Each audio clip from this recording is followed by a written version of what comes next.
Welcome to another episode of Cabernet and Pray.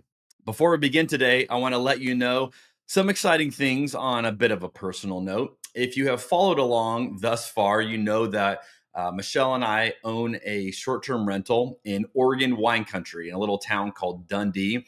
And for about the last 3 years, we have operated that, and we go to it like whenever we can, and have spent a lot of our summers there. And it's just awesome. I mean, you are in the heart of wine country. You can walk to wineries. You can drive to more than 600 that are around you. Just an incredible experience. And we're super stoked that we just opened up our second rental, literally 5 minutes down the street. And it's in a little town called Newberg, Oregon. And again, right in the heart, the hub of Oregon wine country, where you can walk to wineries, you can drive to all of these. So many cool things to do. And this second home, this new one that we just opened, was built in 1901. So we're calling it the Vino Victorian. My wife is really good at naming things. And it's just got all of this old school charm, but it's obviously been updated and decorated awesome. And it is such a cool way to experience wine country, to experience just the beauty of the Willamette Valley in Oregon. And so I want to let you know, number one, that we had the original, but now we have a second. The first house we have, that'll fit up to 10 people. This new house can fit up to 8 people at a time. So this is great for a family, for a group trip that you want to do, maybe a few couples. And I just want to let you know, if you're interested in experiencing wine country, we'd love to have you stay in one of our homes to do it. If you want to find out more, you can go to jstays.com, JSTAYS.com. And that's where you can find both of our listings. You can search directly, and you can book directly through us there. And that way you avoid all of the third-party app fees like Vrbo or Airbnb. They all take their cut. But if you book directly with us, you skip all of that. So we would love to have you experience wine country, enjoy what we get to enjoy. And if that's interesting to you, jstays.com is the place you can do that. And if you've heard me talk before about the whiskey trip that we're planning in February, we'll actually be staying in both of those homes for that trip. And so it's going to be awesome to take advantage of that. Now, I want to share a story today from the Bible. It's a story that Jesus told. And I want to suggest that maybe we've gotten this story completely wrong. I mean, like, totally wrong. And it's one of those stories that if you have grown up in church, if you have read the Bible, you're probably going to be very familiar with this story, or it's quickly going to come back to you. And you're going to go, oh yeah, I know what that means. And I want to offer another explanation of maybe what Jesus is doing that I think is totally fascinating. And it's a completely different way of understanding the story than the way that we normally apply it. And I'm excited to dive into this. And I think it's going to offer some encouragement to you if you are trying to figure out, how do I navigate the world right now? Like, things are nuts. I don't understand what's going on, especially if you're looking at the church, you're looking at Christians around you. You're like, what is going on? How do I navigate this? I think Jesus has got something profound for us in this story if we learn to see it in another way. And so this is episode 35, The Wicked Servant.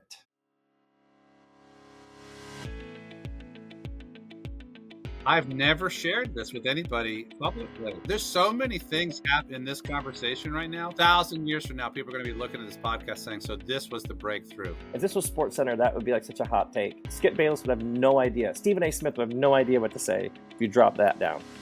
That is so good. The joke I always say is like, how'd you learn so much? You got to drink a lot.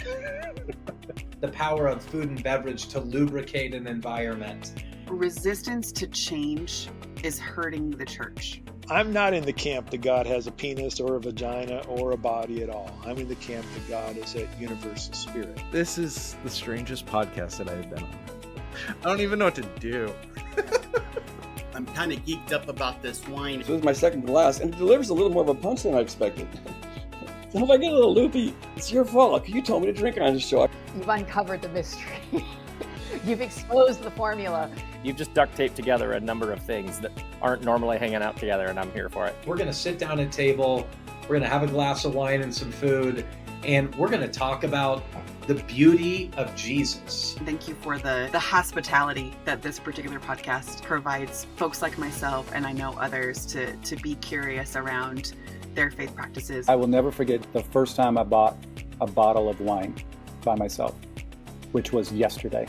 If you're familiar with drunk history, I thought it's like drunk theology. So By the way, drinking this Pinot Grigio at 3 o'clock in the afternoon is making me even more direct in my communication than I normally would be. Now, as we begin today, I want to share what I'm drinking.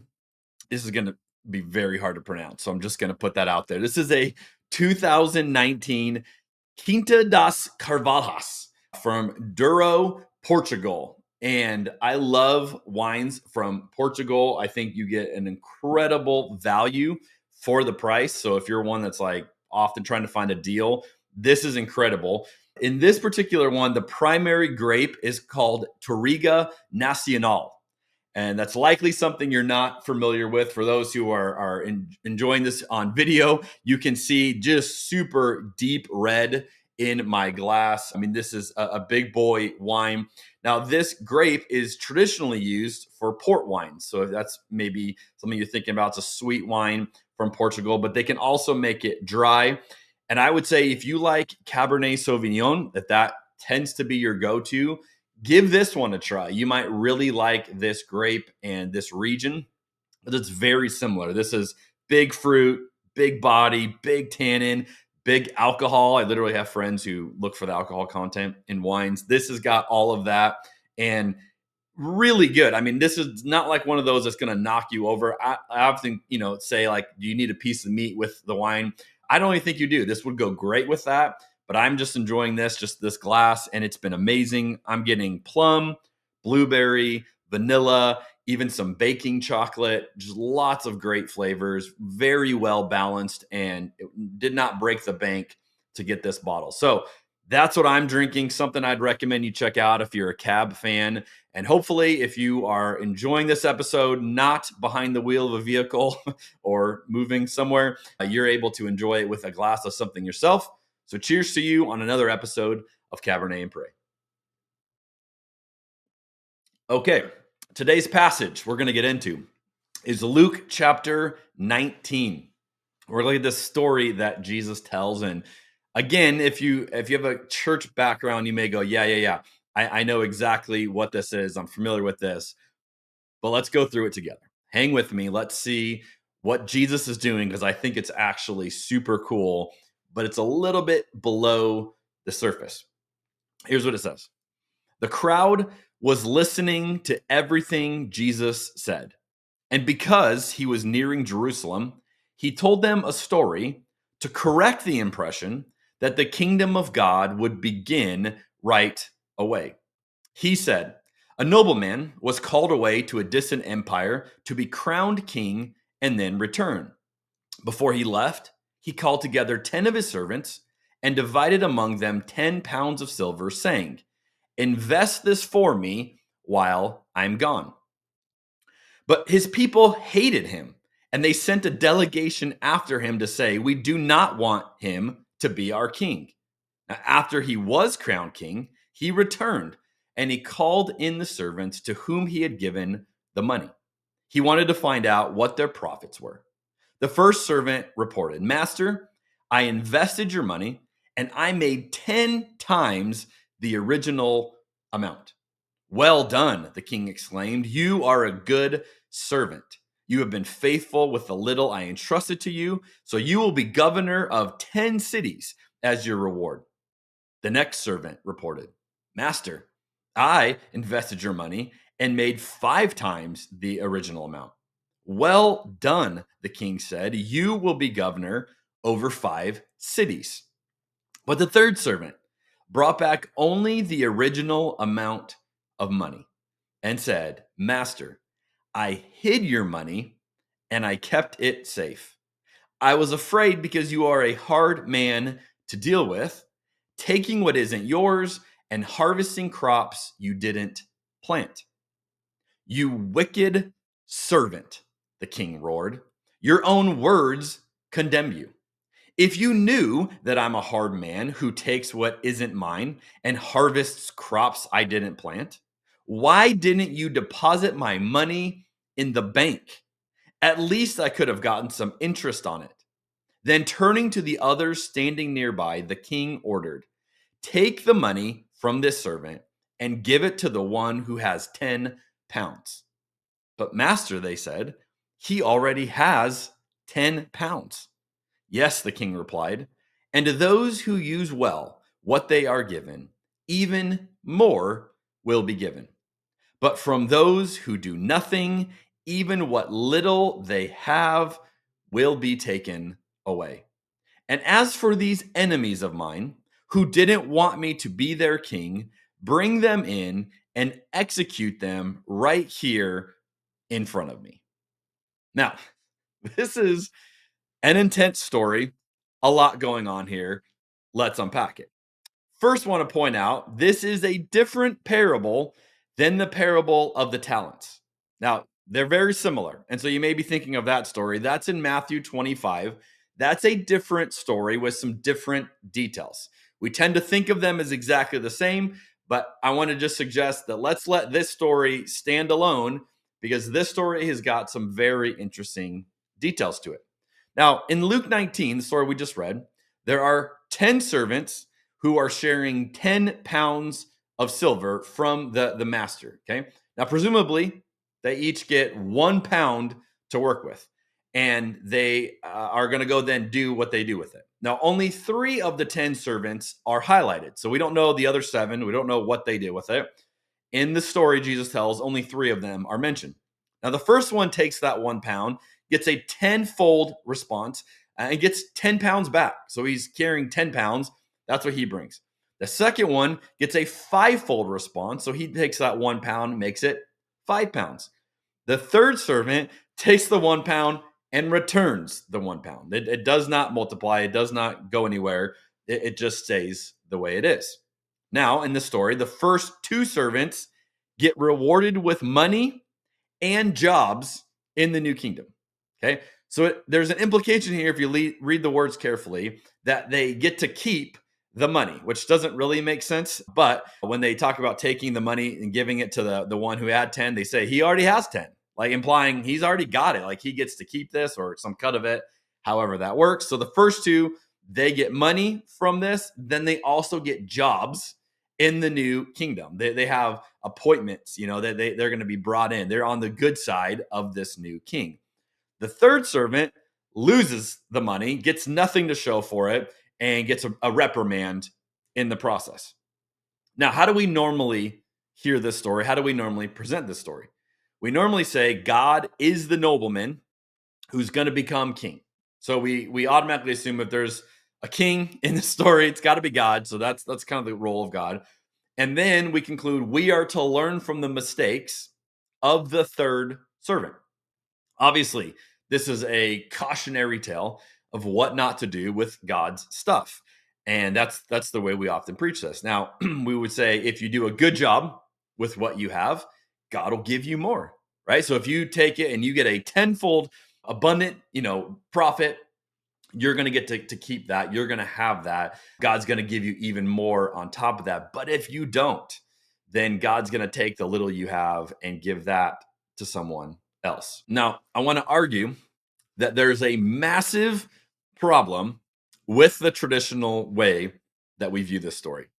And the problem, if you haven't seen it already, is pretty easy to see once you stare at it. The problem is thinking that God is the main person in this story. Now, the reason that's a problem is because of the details in the story. Okay, so this is not like I'm making this up. Let's go through a few of the verses that point out what kind of a king we're talking about here. Verse 14 tells us his people hated him and sent a delegation after him to say, we do not want him to be our king. Okay, so now you may go, well, yeah, but there are people that didn't want Jesus. So, okay, so that could go either way. You have a king who's hated by his people, but maybe he's hated, because they were wanting something different. But then notice verse 21. The text says, I was afraid because you are a hard man to deal with. This is the third servant talking, taking what isn't yours and harvesting crops you didn't plant. So here we have to ask the question, does that describe God? Does God take what isn't his and harvest what God didn't plant? Like just take from other people? I would suggest no, that doesn't fit with the nature, the character of God. And then we go, well, yeah, but that's just what the third servant said about the king. But then notice in the next verse, in verse 22, the king replies saying, yeah, I am that way. He says, you knew that I'm a hard man who takes what isn't mine and harvests crops I didn't plant. He's like, you're right on. I absolutely am that guy. And you knew that I'm that guy. You knew that I do these things. And then you get to the very end of the story, verse 27, where it says, and as for these enemies of mine who didn't want me to be their king, bring them in and execute them right here in front of me. Now, there are many people, especially if you want to argue the traditional view of hell, what's known as eternal conscious torment, that yes, that's absolutely what God is going to do. God's going to bring people in, have them executed right in front of them, and seems to imply that this king gets some enjoyment in that. There's a sense of revenge or justice in bringing these other enemies in and killing them right in front. Now, I would suggest that is not at all a Jesus-looking God. Now, as a case in point, many years ago, when I had very different understandings of some of my theology, I used to believe that, God was not into nonviolence and that we could kill people and there's no issue with that. And I actually used this story, the ending of this story, to make that argument. In fact, I got invited to be like on a panel one time where there's different views. And ironically, I argued a view that I would definitely not argue today. But my argument was that, yeah, God is, fine with violence. Look, he brings his enemies in and slaughters them right in front of him. So again, if you have that view of God, it makes sense. But if you're listening or watching this podcast, hopefully you're intrigued by a more beautiful, dare I say, view of God that looks like Jesus. And you might have a hard time reconciling some of these portrayals with a Jesus-looking God. So the question we got to ask ourselves is, do we think this is how Jesus depicts God in a story? Like, is this how Jesus talks about his dad? Like, hey, let me tell you what my dad is like. Let me reveal what he's really like behind the scenes. I would emphatically suggest no. This is not how Jesus would depict God, which means we need to reimagine the point of this story. Perhaps we have missed it. Perhaps we have made a few assumptions, thinking, yes, this is obviously what this is referring to, when all along there was a more subversive reading that perhaps eluded us. Now, I interviewed someone named Heather Hamilton back in episode 13. So you can go and listen or watch that episode many episodes ago. And she had a book called Returning to Eden. And she made a point in that book that I thought was so insightful. And I was reminded of her argument when I read this story recently. She says this: if the God character in a Bible story does not reflect the character of Jesus, then I know that the God character is not God. Sometimes the God character in a Bible story is not Christ-like, and the Spirit of Christ must be found elsewhere in the story.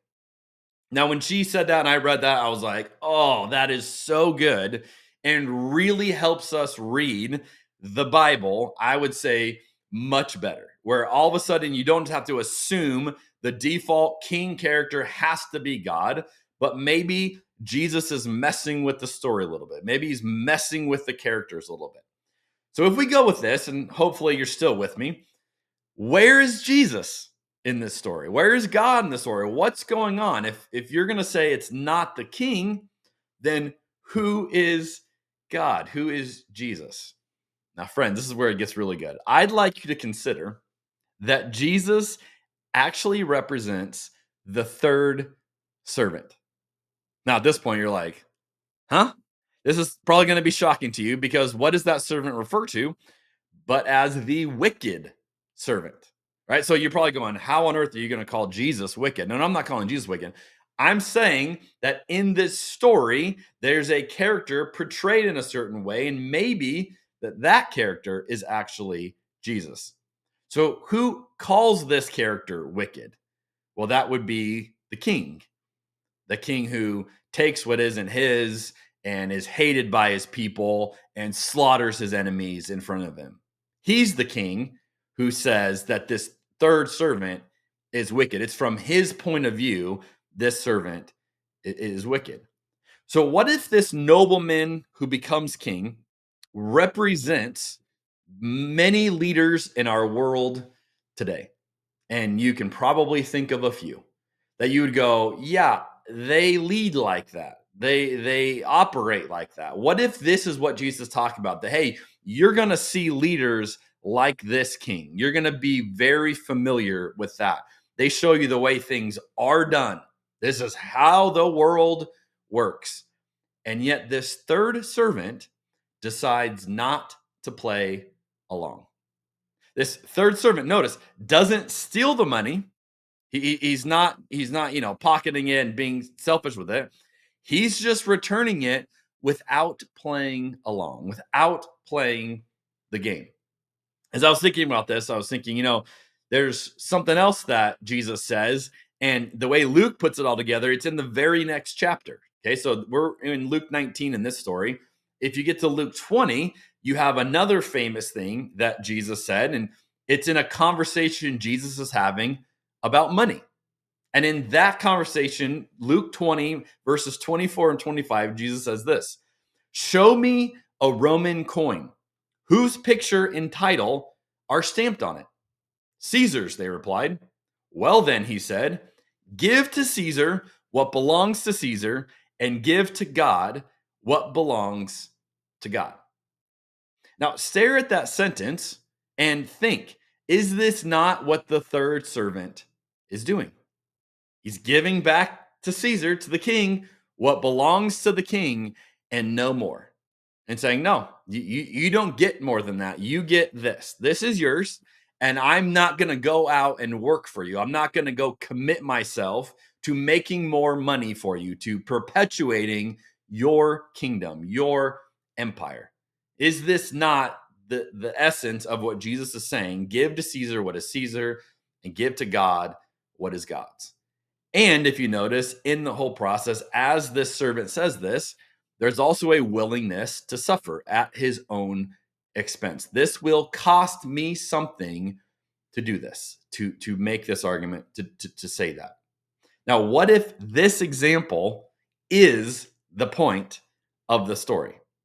That you don't have to play along with the ways of the world if you're willing to pay a price for it.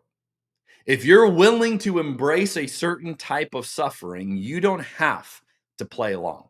You don't have to keep going and get sucked into the things that everyone else is going to do. Right now I'm seeing all these ads for the movie Wicked, and perhaps you're seeing them too. I have not seen it yet. My daughter really wants us to go. But if you are familiar with the story, I'm familiar enough with it to know that story is inviting people to reconsider the wicked witch in a new light. That maybe there's more to her than we originally saw in the first story, and maybe we'd think differently about her. Maybe we would see things differently if we knew that. I want to suggest, I think it's time we reconsidered this third servant.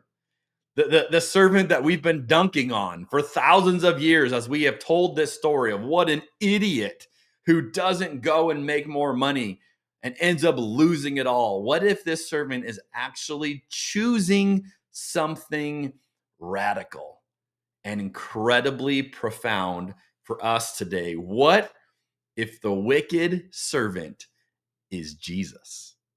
And what a brilliant story that would be if Jesus weaves this in, and most people don't even get it because you have to be willing to entertain a certain level of creativity of maybe Jesus is offering us something else.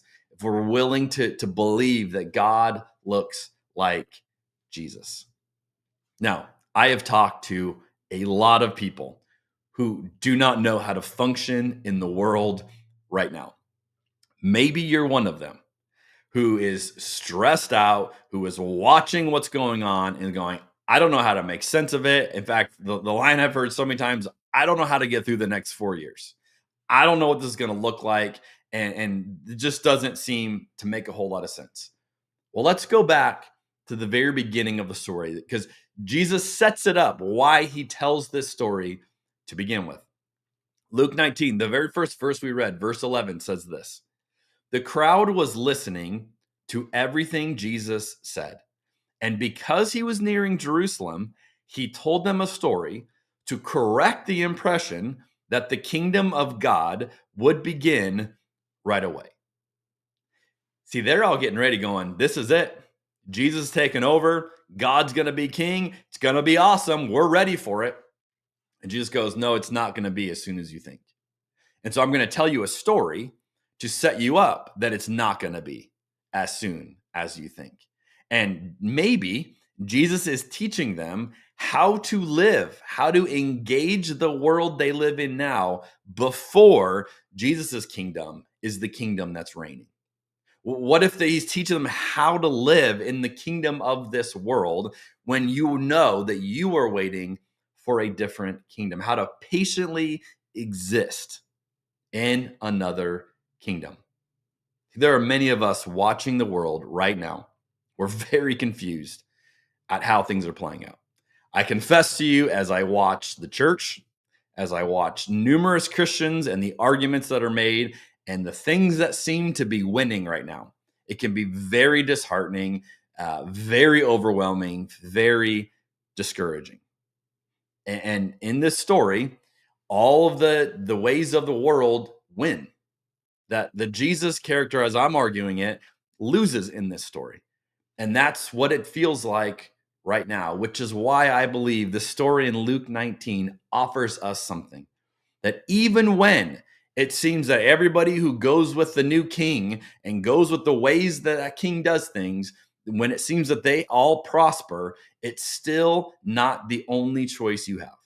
That you can always choose to follow the example of this third servant who says, I'm not playing along. I'm not going to engage in this kingdom. I'm going to patiently wait for another kingdom, even if it costs me something. What if we saw this story as a reminder that the kingdom of God does not work the way the world works? And what if Jesus' invitation to you and I is that even though it will likely cost us something, we don't have to play along? What a brilliant example from the wicked servant.